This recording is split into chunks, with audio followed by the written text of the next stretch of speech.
Hello guys, welcome back to my channel. আজ আবার চলে এসেছি আমি আমার হেলদি অ্যান্ড টেস্টি রান্নাঘরে। আজকে আমি বানাবো ডিম দিয়ে অমলেট কারি। প্রথমে উপকরণ হিসেবে যেগুলো নিলাম সেগুলো হলো পেঁয়াজ কুচো, কাঁচা লঙ্কা কুচো, টমেটো কুচো, আদা রসুন বাটা ও আলুটা সরু সরু করে লম্বা লম্বা করে কেটে ধুয়ে রেখে দিয়েছি। এরপর ডিমগুলো একটা একটা করে ভেজে নেব। আমরা যেহেতু পরিবারে 5 জন সদস্য, ওই জন্য দেখো বন্ধুরা, 5টা ডিম পরপর ভেজে নিচ্ছি। প্রথমে কড়াইয়ে তেল দিলাম, দিয়ে তেলটা একটু গরম হলে পেঁয়াজটা ছেড়ে দিলাম।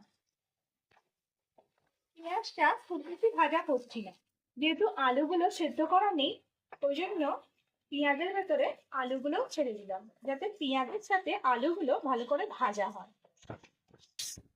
পেঁয়াজ আর আলুটা এবার অনেকটাই ভাজা ভাজা হয়ে এসছে, লাল লাল হয়ে এসছে।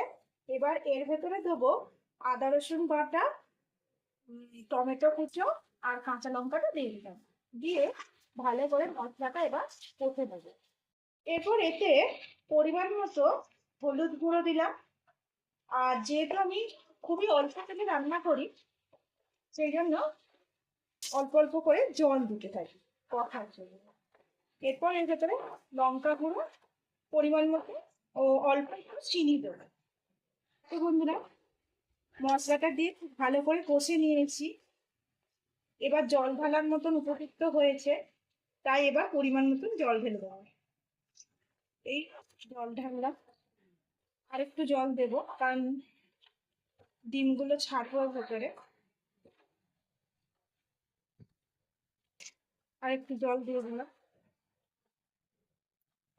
দিয়ে এবার এটা ঢাকা দিয়ে রাখবো। একটু ফুটে গেলে তারপর ডিমগুলো এর ভেতর ছেড়ে দেবো। ঠিক আছে,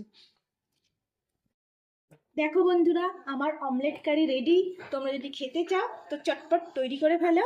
আজকের মতো ভিডিও এই পর্যন্তই। Bye bye.